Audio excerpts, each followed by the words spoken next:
મધ્યપ્રદેશના દેવાસ શહેરના નયાપુરા વિસ્તારમાં શનિવારે વહેલી સવારે એક મકાનમાં ભીષણ આગની ઘટના ઘટી હતી કે જેમાં એક જ પરિવારના 4 લોકોના મોત નીપજ્યા હતા। આ દુર્ઘટનાની જાણ થતાં ફાયર વિભાગની ટીમ ઘટના સ્થળે પહોંચી હતી અને કલાકોની જહેમત બાદ આગ ઉપર કાબૂ મેળવ્યો હતો। મૃતકોમાં પતિ પત્ની અને 2 બાળકોનો સમાવેશ થાય છે। મકાનના ગ્રાઉન્ડ ફ્લોર પર ડેરી ચાલતી હતી કે જેમાં આગ ફાટી નીકળી હતી। ધીમે ધીમે વિકરાળ સ્વરૂપ ધારણ કર્યું હતું। મળતી માહિતી અનુસાર દેવાસમાં આજે વહેલી સવારે નયાપુરા વિસ્તારમાં મદન સોલંકી નામના યુવકના ઘરમાં ભીષણ આગ લાગી હતી। આ ઘટના સવારે 4:14 બની હતી। ઘટનાની જાણ થતાં જ મહાનગરપાલિકાની ફાયર વિભાગની ટીમની ગાડીઓ ઘટના સ્થળે પહોંચી હતી।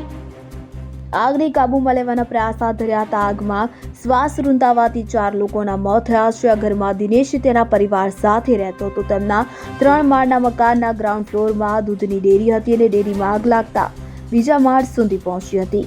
હાલ આગ લાગવાનું કારણ જાણવા મળ્યું નથી, પરંતુ પોલીસે તપાસ કરી રહી છે। જો તમે અમને YouTube પર જોઈ રહ્યા હોય તો સબસ્ક્રાઇબ કરો, Facebook અથવા Instagram પર જોઈ રહ્યા હોય તો ફોલો કરો, અમારા વિડીયોને લાઈક અને શેર કરો। જો તમે અમને YouTube પર જોઈ રહ્યા હોય તો સબસ્ક્રાઇબ કરો અને બેલ આઇકોન જરૂરથી દબાવો, જેથી દરેક વિડીયોની નોટિફિકેશન તમને મળતી રહેશે। આ સાથે સમાચારના સતત અપડેટ માટે સોશિયલ મીડિયામાં અમારા Facebook, Instagram, X અને ડેલી હન્ટ પેજને ફોલો કરો અને અમારી સાથે જોડાઓ।